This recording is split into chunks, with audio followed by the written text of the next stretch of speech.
頭先阿劉墉同你哋講嘢好唔好啊？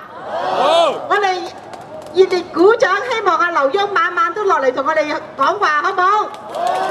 大力啲拍掌。劉墉應承咗係會盡量多啲落嚟㗎啦，放心放心放心。咁啊多啲聽阿劉墉係同大家講説啦嚇。咁嗱，我頭先未出嚟之前咧，就今日喺政治上最矚目，個個都關心嘅。個個關心嘅係咩議題啊？今日日日都係咁講㗎啦，嚇兒。仲有乜嘢啊？係咪5區總辭啊？因為1區總辭係咪？係咪啊？嗱，今日咧就全個政界都喺度講緊啦，各大政黨講緊。咁我又想同大家咧就係講下，哇！各大政黨，尤其是泛民政黨，對於呢一個1區總辭或者係5區總辭個睇法，從而咧去睇下呢啲咁嘅政黨嘅心態係什麼東西嚇。咁大家知道咧喺2010年係咪有個5區總辭啊？係咪？咁當其時咧，如果你辭職嘅咧，你可以翻去再選嘅係咪？即係話嗱，譬如你辭咗，跟住你即刻報名啊，又去選，跟住咧就上一次咧就係5個都選到翻去係咪？製造一個機會咧就叫做公投，投票一個意念，或者你支唔支持真普選啊？咁樣大家去辭職喺5個地區，咁啊全民咧係公決嘅。咁好啦，想當年咧就民主黨咧就杯葛呢一件事，就冇派任何人係咪？只係公民黨啦、社民連啦嚇，咁咧同埋人力咧就係去參與呢個5區總辭。好啦，幾年後嘅今天，今日又叫啦。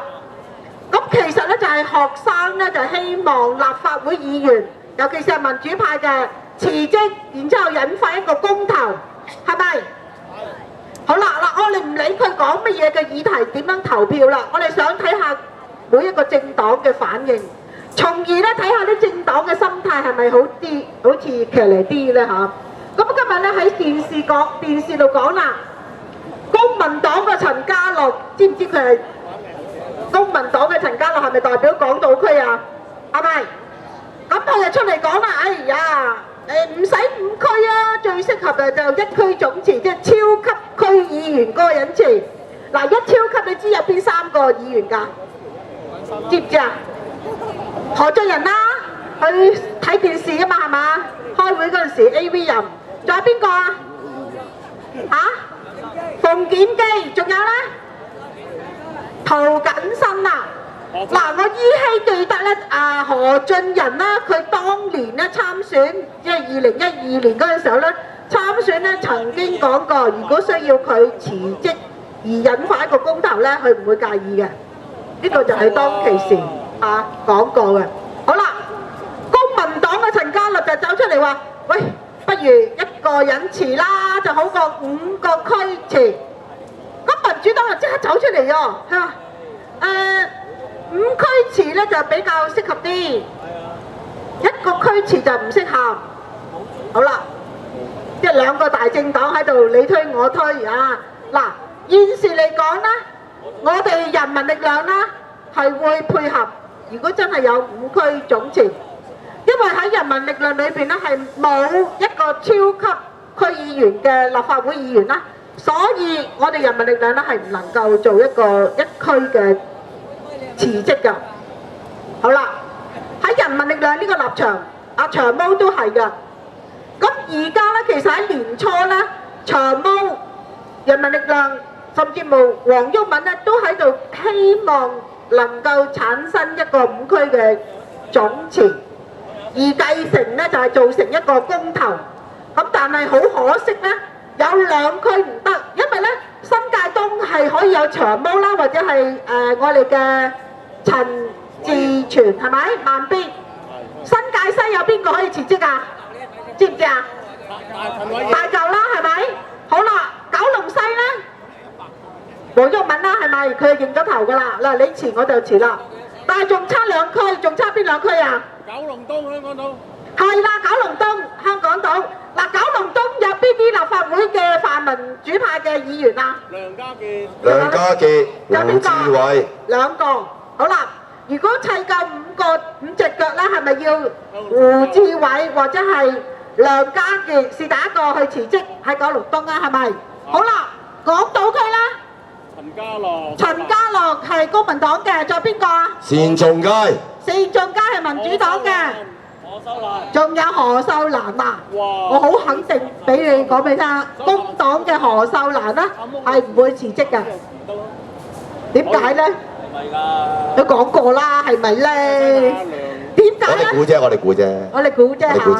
嗱，如果你辭咗職之後咧，你第一6個月之內係唔能夠即刻再補選參選嘅，咁所以咧佢會等到咧就下一屆叫2016咧先能夠，如果佢想參選嘅話，即係如果今日辭職，佢要等2年後先至可以再入翻去議會嚇，唔知入唔入到啦。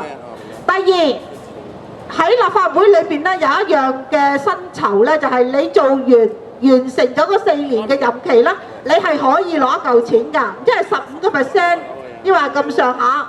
咁個錢嘅價值咧大概50-60萬嘅，都幾可觀嘅嚇。咁除咗咁之外咧，如果即係約滿酬金啦，你4年啦約滿酬金啦，如果你而家辭咧，一個崩都冇得攞。仲有啦，如果你今日辭職啦，你要等到2016年先至可以，或者係翻去立法會。你有一個問題，由而家到2016咧，你唔係立法會議員，你冇咗嗰份酬金，即係薪金。冇咗薪金之外咧，你亦都冇咗一個平台。平台好緊要㗎，因為你要繼續 keep 住曝光啊，繼續做嘢，繼續講話，人哋報道你啊。如果唔係你2016年，你點樣選翻入去咧？係咪啊？好啦，喺咁嘅基礎下咧，我哋好大膽地評估公民呢個工黨嘅何秀蘭一定唔會辭職公投。預咗啦。嚇！如果佢辭職咧，我就請你哋食唔使攞炮，阿快必要攞炮。冇，千祈冇，阿文姐。我唔做呢啲嘢㗎，我請你飲茶。阿文姐形象唔係咁嘅。嗱，何秀蘭就唔會咁啦，大家諗到啦。第二。陳家樂，你估佢呢個公民黨嘅代表會唔會去辭職呢？會唔會啊？梗係唔會啦！你都傻嘅，佢會話辭職嘅。點解佢今日就話唔好5區辭，都係1區去辭？佢點解要咁講啫？即是話，因為公民黨裏邊係冇一個超級區議員㗎嘛，係咪啊？係喎。咁如果佢嗌話唔好5區，1區夠啦，掂啦咁，即係公民黨係唔需要有任何人去辭職咯。你揾個民主黨嘅何俊仁或者係邊個咁樣去辭職，咁咪掂咯，係咪啊？而且我曾經係公民黨嘅成員，我根本好知道呢一位仁兄係咩料到啦。我哋不過喺呢度又唔講佢啲嘢啦。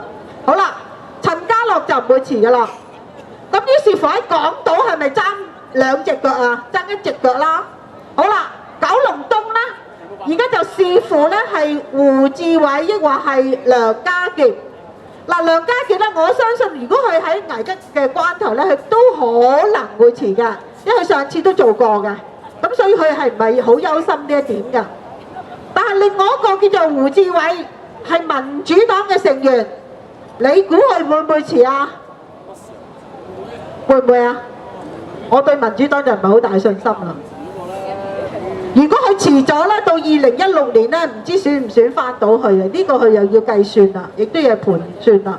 仲有喺民主黨嚟層次嚟講，如果喺九龍東冇一個立法會議員啦，佢呢一區咧就會冧晒噶啦，冧當個冧。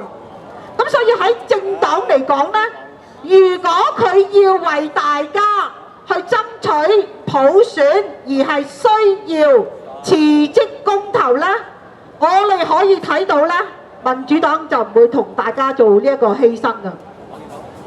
我亦都希望喺度呼籲咧，如果民主黨真係能夠好似2010年嗰陣時有5個議員去辭職，去贖罪啊！如果民主黨能夠係好似2010年咁樣去辭職去贖罪嘅話咧，我相信咧佢會挽回咧好多市民嘅支持。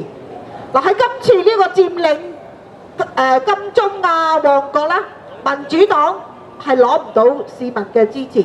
不過我哋如果係真係需要一個辭職公投啦，我哋真係想咧民主黨咧能夠促成好事，無論喺呢一個港島區或者係九龍區，即係九龍東，或者咧係一區總辭。好啦，揾人咧去打麻雀，即係5隻腳咧係好艱難嘅。而家就係等緊湊腳。如果係一個辭職咧，就最理想係咪啊？我哋可以叫何俊仁係嘛？如果佢辭咗職嘅，我哋就話我哋再次支持你民主黨，好唔好？好。咁但係咧，你要向佢哋嗰啲民主黨嘅代表成員同佢哋講，嗱，如果真係有咁嘅必要，民主黨要辭職或者係要一區辭總辭，而展開一個公投，我哋要爭取真普選嘅公投嘅話咧，向你喺民主黨嘅當區嘅議員、立法會議員又好、區議員又好，就向佢表達我哋市民咧有呢個訴求。請民主黨咧配合，無論係一區或者係5區，是但1區2區到。希望咧，如果學生需要到真係我哋有一個辭職公投嘅話，我哋人民力量一定會配合。但係同樣亦都呼籲民主黨係幫手，等我哋可以展開一個用公投嘅形式爭取我哋真正要嘅真普選，好唔好啊？多謝晒各位。